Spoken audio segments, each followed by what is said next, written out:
Bonjour. Le scandale Nestlé Waters dont nous allons parler est devenu en quelques mois une affaire d'État qui met en lumière les travers de l'industrie dédiée à l'exploitation de l'eau minérale, mais aussi ses liens avec les plus hautes instances économiques, financières et politiques de notre pays. Clair comme de l'eau de roche, cette intrication entre l'exploitation des sources et les instances du pouvoir nous amène à questionner plus en profondeur ce que le fait de boire de l'eau en bouteille en 2026 raconte de notre société.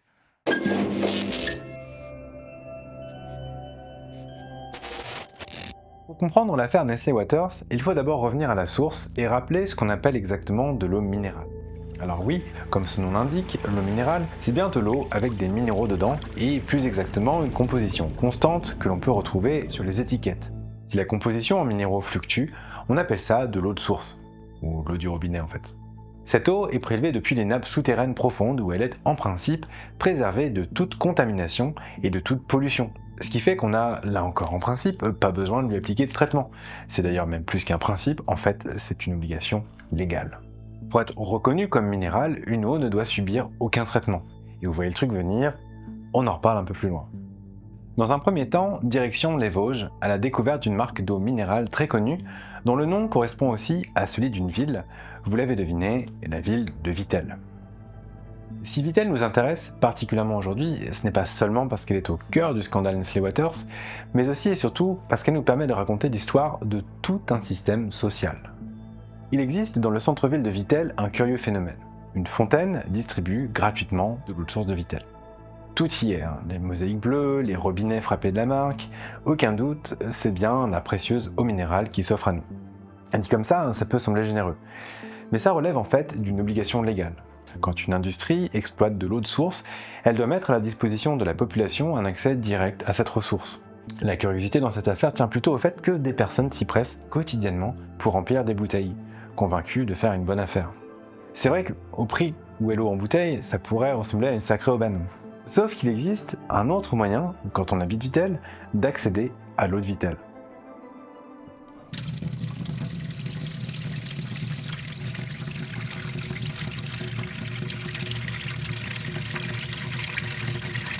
En fait, sous la surface de ce qui pourrait ressembler à une anecdote isolée, ce geste illustre profondément le rapport que nous entretenons avec l'eau.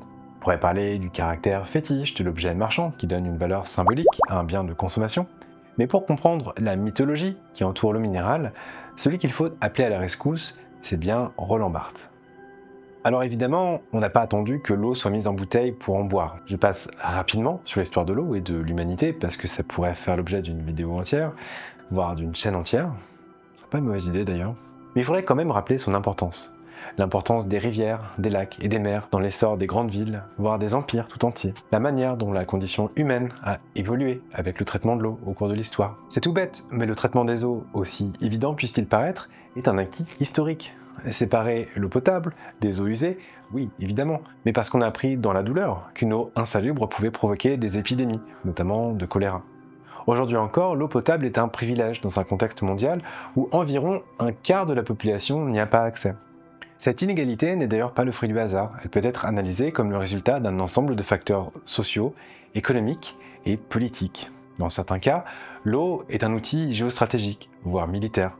On le voit à Gaza, entre les États-Unis et le Mexique, mais aussi dans le cadre du conflit entre l'Inde et le Pakistan, encore récemment. Les facteurs environnementaux, à commencer par le réchauffement climatique, sont bien sûr des facteurs aggravants. Bref, on a un peu tendance à l'oublier, et sans doute plus pour très longtemps d'ailleurs, mais l'eau est au cœur de tous les aspects de la vie humaine, et elle nous permet souvent de mieux comprendre nos sociétés. Maintenant qu'on a dit ça, on va pouvoir parler de la mythologie qui entoure l'eau minérale, en racontant l'histoire de Vittel. Tout commence durant l'Antiquité, lorsque l'empereur romain Vitellius, parcourant les vertes contrées vosgiennes, découvre, affleurant à même le sol, les sources prolifiques de la région. Une eau chargée de vertus, capable, dit-on, de soigner les humeurs sombres, les affections digestives, le mal de dos, le rhume, les rhumatismes, et bon, vous l'aurez compris, l'histoire est un tout petit peu trop belle pour être vraie. Lorsque l'on consulte le site de la marque Vittel, il est bien fait mention d'un passage de l'empereur Vitellius. Sauf qu'une équipe de personnes historiennes s'est penchée sur le sujet à la recherche d'indices probants. Et elle a fait une découverte qui, quand on y pense, est quand même assez incroyable. Toutes les mentions des origines romaines de la ville sont décrites, je cite, comme des hypothèses tout aussi fantaisistes qu'invérifiables. hypothèse qui converge principalement vers une seule et même source, à savoir le livre Histoire de Vittel, écrit par un certain Pierre Bouloumier. C'est là qu'il faut dire un mot ou deux de la véritable histoire de Vittel telle qu'on la connaît aujourd'hui, ne serait-ce que pour connaître l'importance de ce Pierre Bouloumier, et de sa famille aussi. Parce que cette histoire est avant tout une histoire familiale et industrielle. Tout commence avec un certain Bouloumier, Louis Bouloumier. Nous sommes alors au milieu du XIXe siècle. Cet avocat revient d'un long voyage au cours duquel il a contracté une affection digestive chronique. Et c'est plutôt un exil en fait, Bouloumier s'étant attiré, semble-t-il, les foudres de Napoléon III. Mais bon, passons. L'intéressé donc souffre d'inconfort intersidéral, n'importe quoi. L'intéressé donc souffre d'inconfort intestinal ou, comment dire... Rapport au fait que ça schlingue la mort pitrique du cul, comme indiqué précédemment. Voilà. À cette époque, où de nombreux progrès médicaux restent encore à venir, il existe heureusement une réponse à tous les problèmes, boire de l'eau. Bah ouais. Les membres de la bourgeoisie ont donc pris pour habitude de fréquenter des stations thermales. S'il n'est pas tout à fait certain que ça fasse particulièrement du bien, rien n'indique que ça fasse du mal. Les cures offrent au moins un moment de répit, loin des excès du quotidien, des nourritures grasses et des rassemblements alcoolisés. A new bucket for monsieur. Mais c'est à l'eau que l'on attribue les vertus presque magiques grâce auxquelles on se sent mieux. Cela relève d'une croyance et d'une habitude courante comme les dispositions gastriques de Louis Bouloumier. Et la suite nous est racontée sur le site de la marque Vittel. Louis Bouloumier est en cure dans les environs quand on lui parle de la source de Vittel. Constatant les bienfaits de cette eau sur son affection digestive, il décide de faire l'acquisition du pré dans lequel jaillit la grande source, connue sous le nom de fontaine de Jérémoy. Ce texte est étonnant pour deux raisons. La première, parce qu'il nous présente l'origine de Vittel à travers un événement fondateur lié à son histoire industrielle. Une histoire portée par un seul homme, vous l'aurez compris, Louis Bouloumier. La deuxième raison repose sur ce qui lui permet d'acquérir la source, c'est-à-dire des moyens économiques, le bif, la moula, le caramel. Acheter une source d'eau n'est pas un événement anodin, puisque ça revient à transformer une ressource naturelle, accessible à tout le monde, en un bien privé. Cette remarque nous conduit directement vers l'autre dimension étonnante de ce texte, qui ne tient même pas dans un seul mot, mais dans un simple petit signe. Ce R cerclé, juste là, indique que le nom de Vittel est une marque déposée. Or Vittel, c'est aussi le nom d'une ville, où vivent des gens, un espace public donc, du moins en théorie. Tous les problèmes que nous allons décrire viennent de là, du fait que l'histoire de la ville se confond avec celle de son industrie, brouillant la frontière entre les intérêts publics et privés. À ce stade, nous commençons à voir les pièces du puzzle s'assembler, et ce n'est que le début. La suite de l'histoire nous est encore une fois contée par le site de la marque elle-même, et elle présente sans surprise une trajectoire de réussite flamboyante. En un an, Pierre Bouloumier aurait construit une simple cabane en bois qui aurait abrité la grande source et les bains-douches. Le début de la mise en bouteille survient 2 ans plus tard, en 1857. Je dis mise en bouteille d'ailleurs, mais on parle plutôt d'embouteillage, et on ne parle pas encore de verre, et encore moins de plastique, puisque l'eau est contenue dans des bouteilles carrées en grès. Le produit ressemble à un médicament, et c'est précisément le premier pilier sur lequel repose la mythologie attachée à l'eau minérale, la présenter comme un produit qui améliorerait la santé de celles et ceux qui la consomment. Le second pilier repose sur le principe du privilège. Il n'y a pas qu'à Vittel que l'eau minérale est associée aux cures thermales. En fait, quand on y regarde de plus près, la plupart des marques célèbres sont associées à une station thermale. Et c'est logique, parce que c'est bien avec le thermalisme qu'est née l'idée de privatiser l'eau pour en faire un produit de consommation. Mais à l'origine, c'est un produit de luxe. Qui, avant l'essor de la sécurité sociale, avait les moyens de s'offrir des cures thermales? Nul autre que les personnes représentantes privilégiées de la bourgeoisie. Or, dans une économie fondée sur le principe de l'offre et de la demande, le privilège est un argument commercial puissant. Et c'est grâce à ça qu'à la fin du 19e siècle, le passage à la bouteille de verre va permettre d'augmenter la production pour passer à près d'1 million de bouteilles par an. Ce changement de modèle participe à faire connaître la station. La ville se développe et de nombreux hôtels ouvrent pour accueillir des personnes venues du monde entier en cultivant un certain goût pour... Oh ouais. Ça fouette tellement partout tout le temps que du coup, personne sait que ça fouette. L'architecture de la ville, elle aussi, doit beaucoup à la station thermale, puisque l'entreprise fait appel à l'architecte Charles Garnier pour concevoir le renouveau de la station avec la construction de nouveaux thermes, du grand hôtel, du casino et des salles de concert. Le style, typique du Second Empire, est clairement d'inspiration gréco-romaine. D'un point de vue politique et économique, la ville est sans surprise totalement dominée par les intérêts industriels et plus exactement par une famille, vous l'aurez compris, la famille Bouloumier. La direction de l'entreprise est un héritage qui se transmet de père en fils, de Louis à Pierre et de Pierre à Jean, qui est par ailleurs élu maire de la ville de 1919 à 1945. Nous pouvons également citer Guy de la Motte Bouloumier, neveu de Germaine, lui aussi maire de Vittel de 1953 à 1977, et de 1995 à 2001, l'histoire de Vittel est donc un exemple représentatif du modèle capitaliste familial et patriarcal qui domine encore à l'époque et qui se mêle à la direction politique de la ville. Tout cela nous amène au livre de Pierre Bouloumier dans sa version complète, Création d'une ville thermale, histoire de Vittel pour mes petits-enfants. Difficile d'être plus clair. J'ai bien apprécié quand il a dit qu'il était propriétaire de la France. Alors je me suis dit, nous on est locataire, donc on va lui devoir un loyer. Ça va complètement dans notre sens. Les grands bourgeois dans les beaux espaces qui se vivent comme les gardiens du patrimoine, c'est super. Oui, ils défendent leurs intérêts particuliers, leurs tiers, et en même temps c'est l'intérêt général, c'est ça qui est fabuleux. Ils jouent sur du velours, c'est irréprochable sur le plan moral, sur le plan politique. Bref, des intérêts industriels organisés sous la forme de dynasties qui possèdent tous les aspects de la vie sous un décorum baroque rappelant des origines romaines largement inventées. Comme le dirait mieux que personne l'inénérable Paco Mtielman, l'Empire n'a jamais pris fin.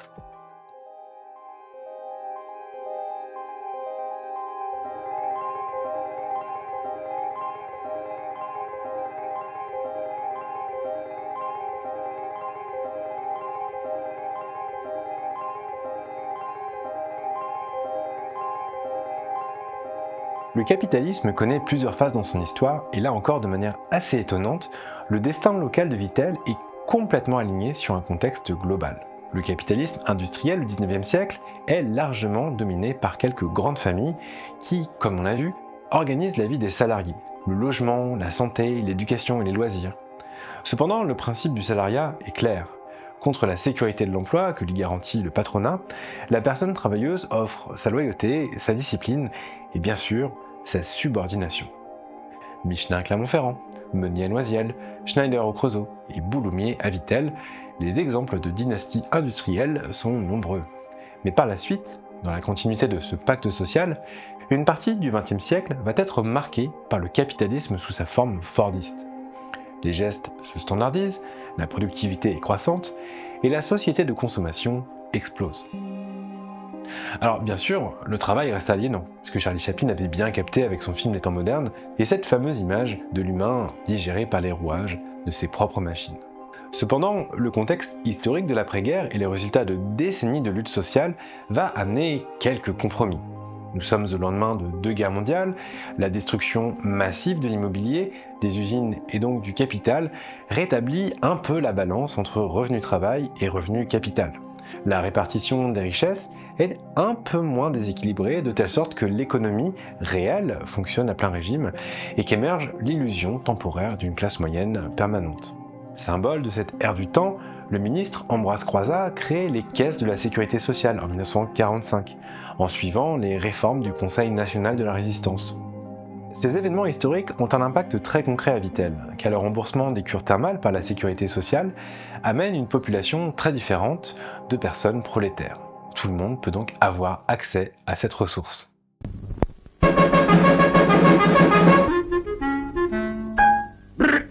Dans les circonstances les plus diverses, par les temps les plus caniculaires, a fait preuve d'un dynamisme et d'un allant infatigable, soutenant le moral de tous et répandant la joie dans la France entière.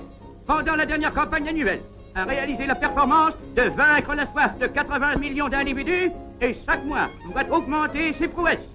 Au nom de la République et en vertu des pouvoirs qui me sont conférés, je proclame Vittel Délice, premier soldat de France.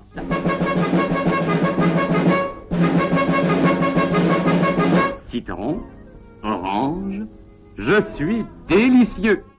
Et nous voici au cœur du mythe. Un mythe qui ne porte pas seulement sur un produit de consommation, mais sur la société de consommation tout entière. Ce mythe, qui nous amène de nouveau à mobiliser une métaphore aquatique, est celui du ruissellement. Et après tout, si ça fonctionnait, de courageux entrepreneurs qui s'engagent dans l'aventure industrielle et qui nous montrent le chemin vers le progrès, quelques privilèges momentanés, certes, mais proportionnels à la prise de risque à laquelle ils se confrontent, et surtout, les fruits du progrès qui retombent très vite sur l'ensemble de la population, de manière juste grâce au travail de toutes et de tous. Symbole et miracle de la société de consommation, les vertus de l'eau minérale se massifient, mais on préfère utiliser un autre terme pour dire qu'elle se démocratise, bien que ce soit quand même un peu problématique de parler ainsi. Tout porte à croire que la société entière profite des bienfaits de la croissance. Au cours des années 1980, Margaret Thatcher l'affirme même, il n'y a pas d'alternative au capitalisme triomphant. À croire que l'histoire peut s'arrêter là. Tout va bien, ou presque. Revenons un peu en arrière, à la fin des années 1960. Un événement important marque l'histoire de Vittel avec le passage au plastique. Mais pour ça, la société doit augmenter son capital et investir.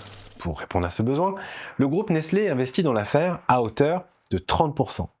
C'est le début d'un processus qui aboutira en 1992 à la prise de contrôle du site par la multinationale Nestlé Waters.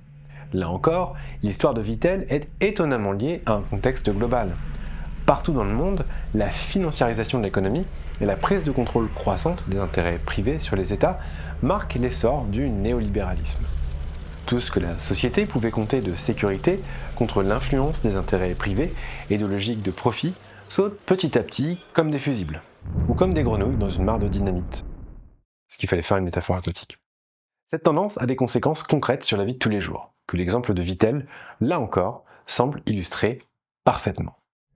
Par exemple, en 2016, un scandale éclate lorsque Nestlé Waters, avec la complicité des autorités locales, propose de construire un pipeline pour rationner la ville de Vittel depuis une source distante de quelques kilomètres.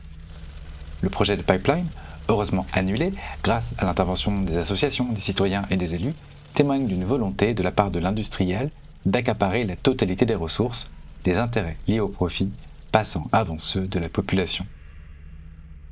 Et puis en 2022, survient une autre découverte. Celle d'une fraude massive. Souvenez-vous, on en parlait au début de cette vidéo. Selon la loi, pour qu'une eau puisse être décrite Comme une eau minérale ou une eau de source, elle ne doit faire l'objet d'aucun traitement. Ce qui arrive donc dans votre verre doit correspondre exactement à ce qui sort de la terre. Sinon, on appelle ça de l'eau du robinet. Le problème, c'est que l'eau du robinet, ça coûte à peu près 100 fois moins cher. La pureté de l'eau est donc un argument qui n'est pas seulement commercial, mais aussi légal. Seulement voilà, dans certains cas, les eaux ne sont pas aussi pures que les industriels le prétendent, et c'est bien le problème qui se pose, notamment à Vittel, mais aussi à Perrier, où les eaux sont contaminées par des polluants chimiques éternels, des pesticides et même des matières fécales. Ambiance.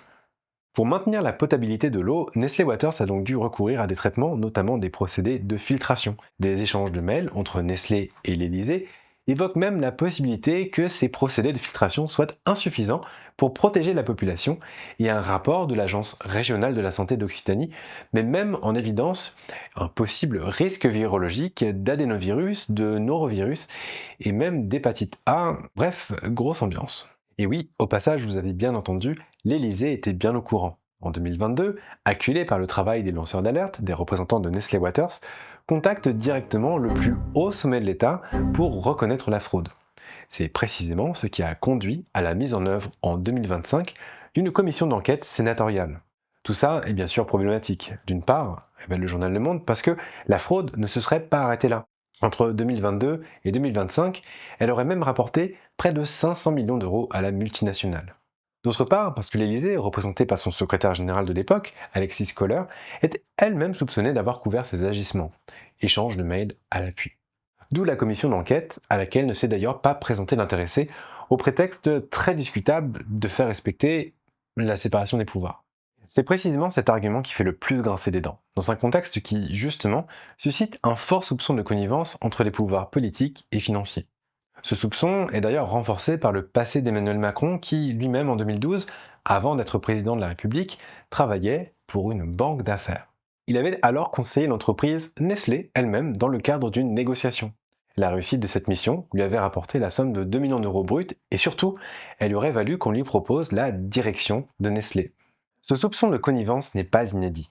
Souvenez-vous, Un peu plus tôt, je vous parlais de l'histoire de Vittel, de la manière dont une ville s'était retrouvée entièrement phagocytée par un récit industriel et de ce que ça racontait d'un contexte économique et politique plus général.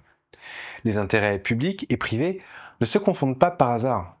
Ils se confondent parce que c'est à l'avantage des intérêts privés qui trouvent là un moyen d'étendre leur contrôle sur les ressources naturelles les plus élémentaires, comme l'eau, puis l'économie, la politique et même l'histoire collective. On l'a vu. Déjà, en 1998, dans un article, le sociologue Pierre Bourdieu décrivait le néolibéralisme comme, je cite, « un programme de destruction des structures collectives capable de faire obstacle à la logique du marché pur ». C'est précisément ce que nous décrivions un peu plus tôt des fusibles qui sautent à l'échelle de tout un pays, voire de toute une économie mondialisée. Quelle que soit l'issue de l'affaire Nestlé Waters, nous pouvons d'ores et déjà identifier une constante, depuis l'accaparement d'une ressource naturelle jusqu'à des soupçons de connivence entre un chef d'État et une multinationale. Cette constante, c'est le principe même de soumettre tous les aspects de l'existence à une volonté dominante qui détient un capital.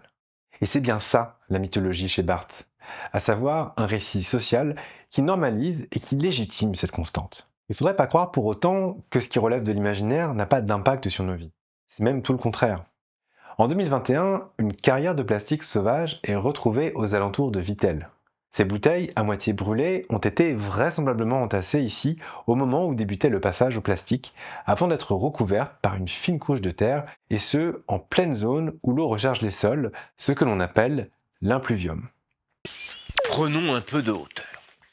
Les impluviums qui alimentent les sources d'eau minérale sont souvent protégés naturellement car ils sont constitués en grande partie de forêts, de zones humides ou encore de prairies. Les activités humaines y sont en général peu nombreuses, mais elles sont surveillées de près.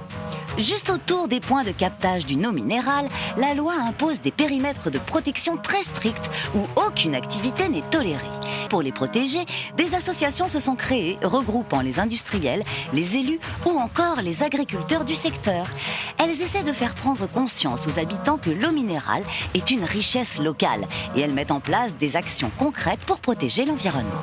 Jusqu'à maintenant, nous avons beaucoup parlé de la mythologie qui entourait l'eau en tant que produit de consommation. Mais la découverte de ces carrières de plastique nous donne l'occasion de dire un mot sur ce que nous buvons réellement lorsque nous achetons de l'eau minérale.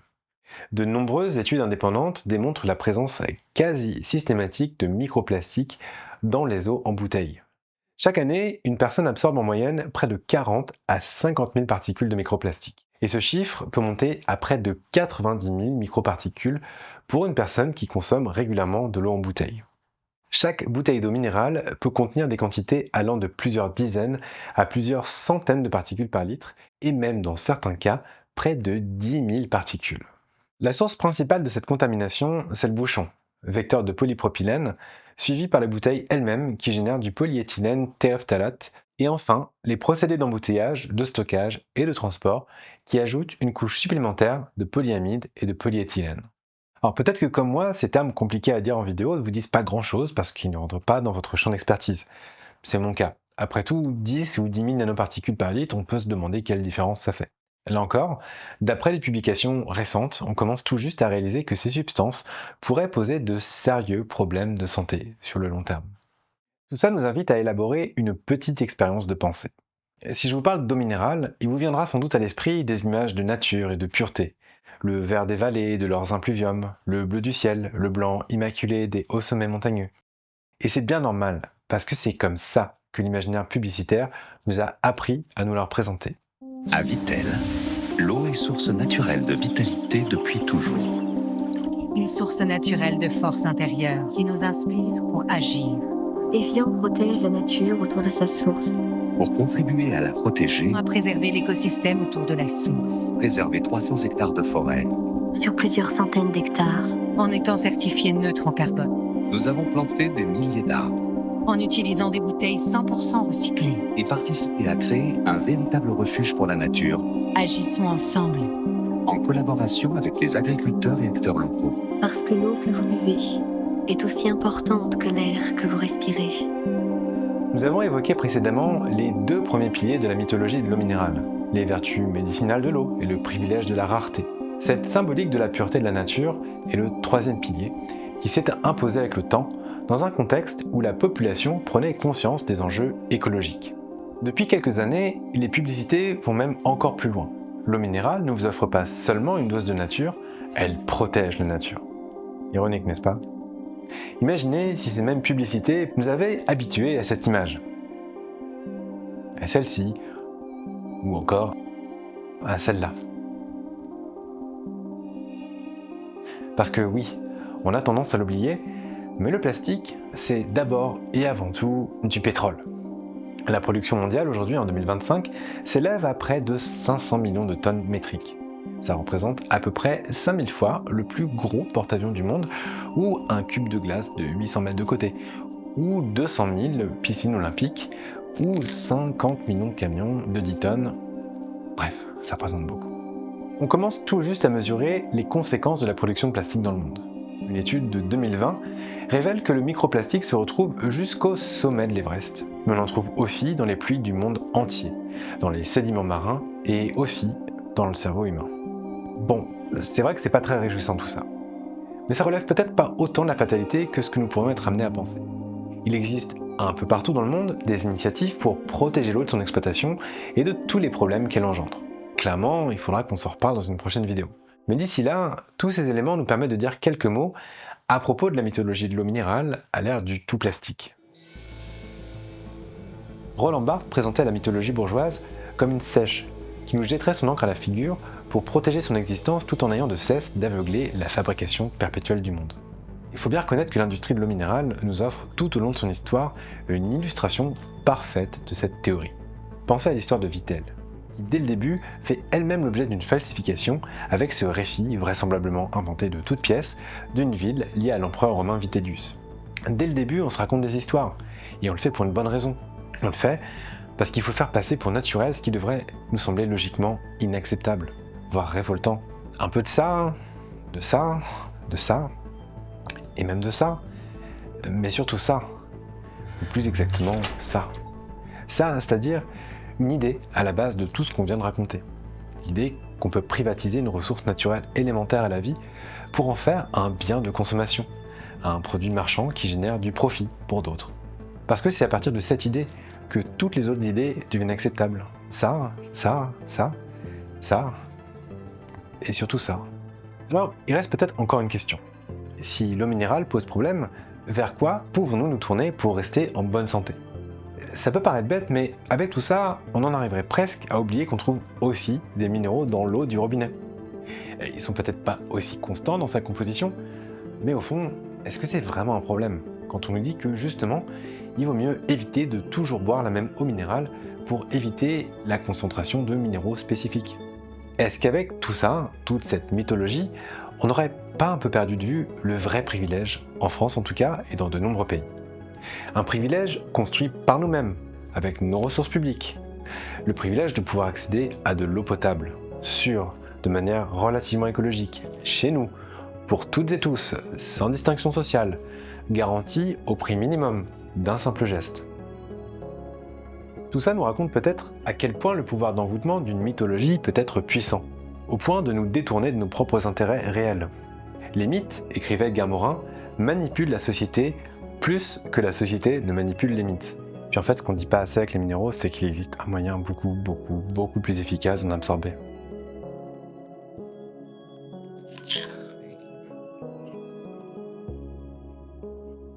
Je dédie cette première vidéo de la chaîne à la très regrettée René-Lise Rotio, ainsi qu'à son mari Bernard Schmitt que je salue.